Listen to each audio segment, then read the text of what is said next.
Mason survives.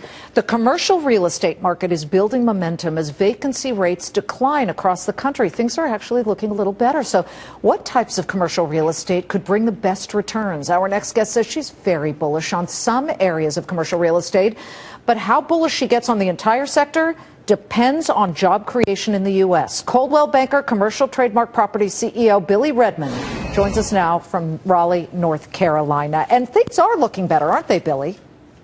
They are. We're definitely seeing improvement across almost every sector. Which sectors are really showing, if you were to pull commercial real estate apart, whether it's apartments or, you're looking at, say, for example, industrials or whatever, which subsector of commercial real estate looks healthiest?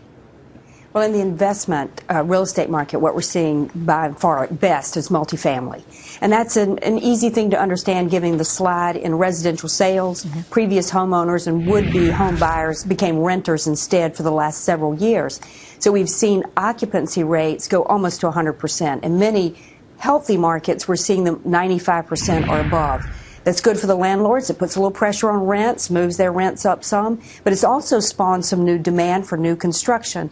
Remember that the real estate and construction industry lost the most jobs in the recession. Yes. So we can be really excited about housing starts, multifamily construction. We're seeing some of the other sectors of real estate beginning to build some new development. Probably the most challenged today is still office, obviously very much tied to employment. We've seen office and industrial still be challenged around their vacancy and occupancy ratios. You're part of the Job Creators Alliance, and you also, being in commercial real estate, have storefronts that probably lease to small businesses. What is the health of the small business person that you speak to on a daily basis? Well, thank you for asking that question. I think it's the most important thing. If we really want to focus on the issues and solutions available to our country, it all begins and ends with employment. We can put people to work. It raises the revenues of the government. It raises people's individual choices about how they spend their money, how they live, where they live, what they do. Remember, we have a GDP that's based on 70% of consumer spending. Okay. So disposable income becomes critical, obviously. When you look at job growth since 1980, the Kauffman Foundation did a study from 1980 to 2005. All net new jobs came from businesses that were less than 5 years old.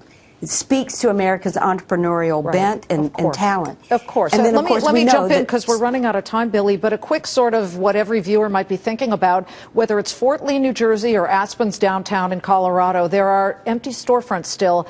Where do you see the strongest activity? We still see it in the healthiest markets that have the right attributes and demographics. They've got growth.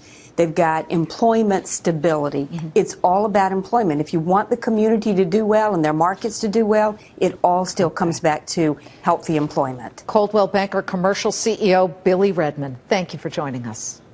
Thank you.